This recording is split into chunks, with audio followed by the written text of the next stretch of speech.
I realized in that moment, the two scariest things in life are momentum or lack of momentum.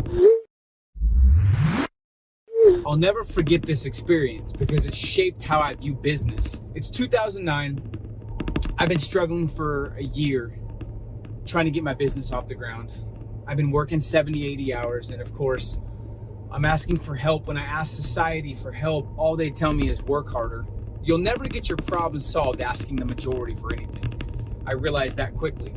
But I finally started to build some momentum in my business. And I finally get some results. Money's coming in. My team that I'm hiring is loving what they do. They're finally creating some sustainable success.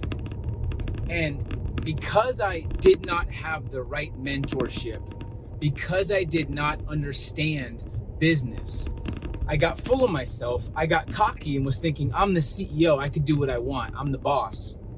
And after I finally get momentum, I finally have the biggest week I've ever had income-wise, I take a vacation because I'm the CEO.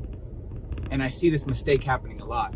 And I take a vacation and I'm like, oh, my team will do okay without me. I can do what I want. I'm the boss. I take a week off. I get back. Almost every single person on the team quits. My momentum's gone. I go back to square one, and it was almost worse than it was before because now I'm lacking confidence and questioning if I should become an entrepreneur or stay an entrepreneur. And I realized in that moment, the two scariest things in life are momentum or lack of momentum. And I want to give you just three, I think, unshakable keys to keeping momentum on your side, because when you don't have momentum on your side, nothing seems to work. And when you have momentum on your side, it's almost like you're superhuman and you're in a different state of mind and you're creating better results than you ever have. And it's almost like you're working at a different frequency, right? So there's only three things that keep momentum on my side. Now I just took an 11-day road trip with Kayla and our kids. We have another 30-day road trip planned. I was in Tulum for 2 weeks a little bit ago. And I'm traveling, and as I travel, the business continues to grow. So when you execute these three things, when you actually build momentum and build a sustainable business, you can afford the luxury of traveling and your business growing. My mistake was I got too cocky and I left too quick without any systems or the right people in place. And I've seen more businesses crumble because of that than I want to care to admit. First thing is predetermine your outcome. And make sure that you sell yourself on what you're doing before you do it to make sure that is actually producing growth versus just sustaining the business. Everything that just maintains the business should be delegated and should be systemized. So for me, I'm always, before I take anything on, before I open my laptop, I know exactly what I'm going to work on, and I make sure that task is something that is producing results. That's in the 80-20 rule. It's the top 20% that's going to produce 80% of the results. That's the first thing. And I get in the zone. I force myself. I put my laptop away if it's something that doesn't require the internet, and I go all in for about an hour. I go all in. It's called the 60-20-60. I sell myself. I go all in for 60 minutes, take 10 minutes, re-motivate myself, maybe take a break, do some push-ups, jump in the hot tub, go shoot some hoops, come back, resell myself on the next 60 minutes and go all in. But when you're in the zone, you're 3 times more effective than when you're not in the zone. But what happens is a lot of people within the first 20 minutes, they get out of the zone or they get distracted, and it takes 20 minutes to get back in the zone. So most people never work at their optimal potential, ever. So all of their content, all of their material, all their business is not done when they're at their best. And that really drove me to make sure I'm always in the zone when I create content, when I shoot videos, when I write my book, when I create motivational tracks for my mixtape.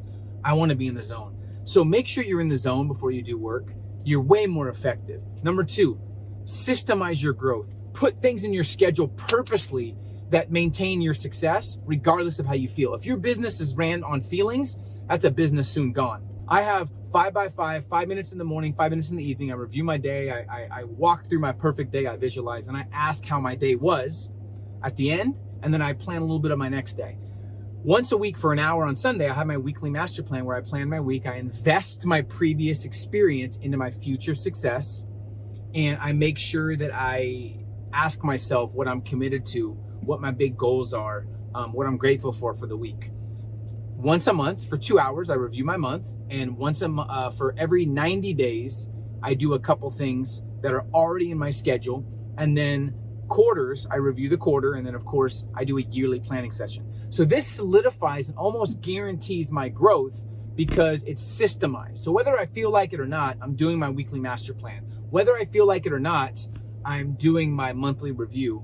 And that forces me to face reality and grow when I know I'm not growing. If I have a bad week, I better not bring in another bad week so I can course correct. A lot of people don't do that, and they have bad weeks and bad months. If you review every week, you'll never have 2 bad weeks because you know what you did wrong and what you can do better. Last thing is, keep the big picture in mind. These days, I don't even have time for small talk or for wasted conversation because I have 2 kids now. I have a wife. I have a business I'm running. I have a focus so narrow to my business, my mission, and my family. I have no time for small talk because the vision's so big. And sometimes when you have a big vision, you'll represent the strength, courage, and ambition a lot of people don't have yet. But in order to get through sometimes the small, tough times, the tedious times, the building the business, the being in the trenches, getting through those tough times, you have to think about the big picture. And the big picture will keep you focused on the little things that keep momentum on your side. Because when momentum's on your side, everything becomes so much more enjoyable, so much easier, and it becomes fun. And when you're running a fun business you enjoy, there's nothing better, because the ultimate failure is success with no fulfillment, right? So that's the big key. Keep momentum on your side. I want to share that story because I'll never forget coming back and everyone quitting and me having no momentum and having to start over. Don't do the start and stop. Build momentum, commit to your craft, focus on mastering the process, think about the big picture, systemize your growth, and get in the zone. Hey, what's up? And thank you for watching this video. If you enjoy this video and this content, make sure you hit the subscribe button below, put the notifications on, and I assure you, you'll love this content and these videos.